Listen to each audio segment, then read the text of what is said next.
Those who have swords and know how to use them, but keep them sheathed, will inherit the world. You should be a monster. You know, because everyone says, well, you should be harmless, virtuous. You shouldn't do anyone any harm. You should sheath your competitive instinct. You shouldn't try to win. You know, you don't want to be too aggressive. You don't want to be too assertive. You want to take a back seat and all of that. It's like, no. Wrong. You should be a monster, an absolute monster, and then you should learn how to control it. It's like, is there something wrong with being competitive? There's nothing wrong with it. There's something wrong with cheating. There's something wrong with being a tyrant. There's something wrong with winning unfairly. All of those things are bad. But you don't want people to win? What's the difference between trying to win and striving? You want to eradicate striving? Well, it's the uncomfortable feeling that people associate with losing. When they've personally experienced it, they look at losing as they've been oppressed or they've been hurt. But what they don't understand is that is the motivation for growth. And one of the most beautiful things that I think a young person can get involved in is martial arts, because martial arts teach you that in a way that very few things do. One definition of a winner is someone who never let losing stop them. Yes. You know, and the idea that a single loss in a competition is somehow a defeat is completely insane. First of all, well, let's say you're a hockey player and you're a good player and you lose the tournament. It's like, well, so what? You played the game. You're increasing your skills. It's like there's always next time. One of the things that I've also been informing people about is the idea that life isn't a game. It's a series of games. And the right ethic is to be the winner of the series of games. And part of that means you have to learn how to be a good loser, because you're not going to win every single game. But you also have to embrace those losses as learning experiences. And the people that have never lost are afraid of losing. They're afraid of learning. You're afraid of that feeling. That terrible feeling that you get from losing is so beneficial. It's aided me in so many ways. Like, it's one of the reasons, and also one of the reasons why I talk so openly about bombing on stage. And I do it with other comedians. I always want to tell people, yeah, I'm an established comedian. I've been a comedian for a long time. Let me tell you about, like, when I was 2 years in, or 5 years in, or 4 years ago. Like, let me tell you about some horrible moments on stage where it went wrong. Just so you understand, like, those things took me to another place. Because I realized I don't want to ever feel that feeling again. And so I ramped everything up. And then I went back to work, and I went over my notebooks, and I went over my recordings, and I figured out what I was doing wrong, and I tried to improve upon it. But if it wasn't for that horrible, sick feeling, that's the same feeling you get when you get tapped out in jiu-jitsu class. Same feeling you get when you lose a martial arts tournament or anything else. Losing is important. Well, you might also say, like, let's say that you could pick your level of competition in life to some degree. Okay, so let's say you pick a level of competition where you're always winning. It's like, well, all that means is you've picked the wrong level of competition. Yes. Because, you know, like, let's say you're a grandmaster chess player and all you do is play amateurs, and every night you go home and congratulate yourself on what a genius you are because you just stomp these people left, right, and center. It's like, you're not a genius, you're a dimwit. Right. What you should be doing is playing people who are beating you, like, well, as much as you can tolerate. Right. So maybe that's 40% of the time, maybe it's 60% of the time. But that way, because to be a winner, you want to be disciplined, you want to know what you're doing, and then you want to be on the edge where your skills are being developed.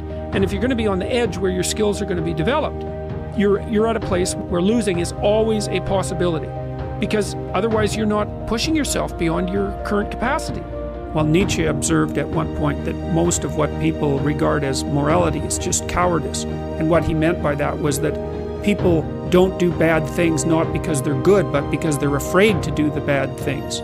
And then when they see people do the bad things, they're actually really deeply attracted by that, because it speaks to part of them that could go beyond the rules. And that's actually a necessary part. It's a really necessary part.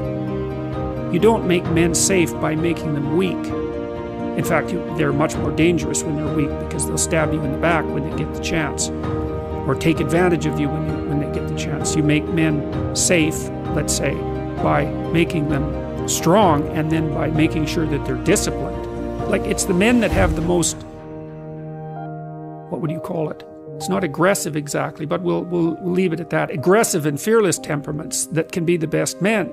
But it's like having a very powerful dog. You better discipline it, because otherwise it's going to be a monster. Break rules when necessary.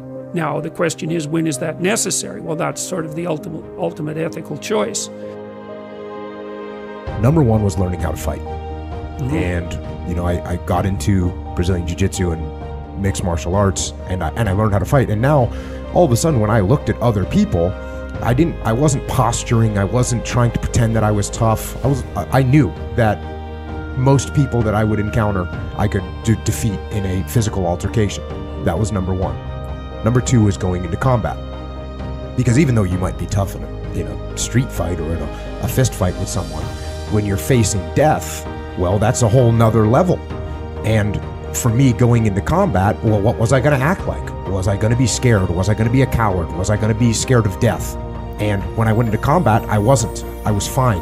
I was okay with the fact that I could die, and I was okay with that. And I made good decisions and did what I was supposed to do. And the last one was I got married and had kids. Because all of a sudden, all these things, these being aggressive and working to fight and be able to destroy in an efficient way, well, then I took that and combined it with, okay, now I'm going to take care of my wife and our children, and that's what I'm going to do. And my point in giving this speech was he was a guy that had learned how to fight. He was a guy that had been in combat, and now there was one more step to take, which was, okay, now you're going to get married and you're going to take care of these people. So it's interesting that once again, that dichotomy that you talk about, it fits perfectly into the way I figured things out as a guy that went to high school and joined the military. Better to understand it and not act it out than to not understand it at all. But the best is to act it out and understand it. Because then you can, then the way that you represent the world and yourself is in accordance with the way that you act, and that's optimized. The guys that would do well are the guys that said, oh yeah, Jocko's awesome and he's aggressive and he gets after it. He's also working and he's also maneuvering and he's also massaging the egos of the people around him, so make sure that they get positioned in the right spot where they can go to war in the right way. And so as I've gotten older, I've been able to tell people that more clearly, like, hey, it's not just about that side of the ultra aggressive. You got to be aggressive. You got to be willing to fight. You got to be willing to kill, and you got to be willing to die. At the same time, you got to be able to temper all those things in such a way that they can be controlled and disciplined. If you're around people who are dangerous but disciplined, then everyone watches their step. And that's exactly what should happen. Everybody should watch their step. And if there's no reason for that, then, well, there's no sanction for poor behavior, for example. It's very helpful for people to hear that they should make themselves competent and dangerous and take their proper place in the world. Competent and dangerous? Mm-hmm. Why dangerous? Because it's the alternative to being weak. But one thing I'm not getting, there's a big difference between letting people do something for themselves and saying men should be dangerous. By dangerous, that implies I should be ready to threaten someone, to hurt somebody. No, you should be capable of it. But that doesn't mean you should use it.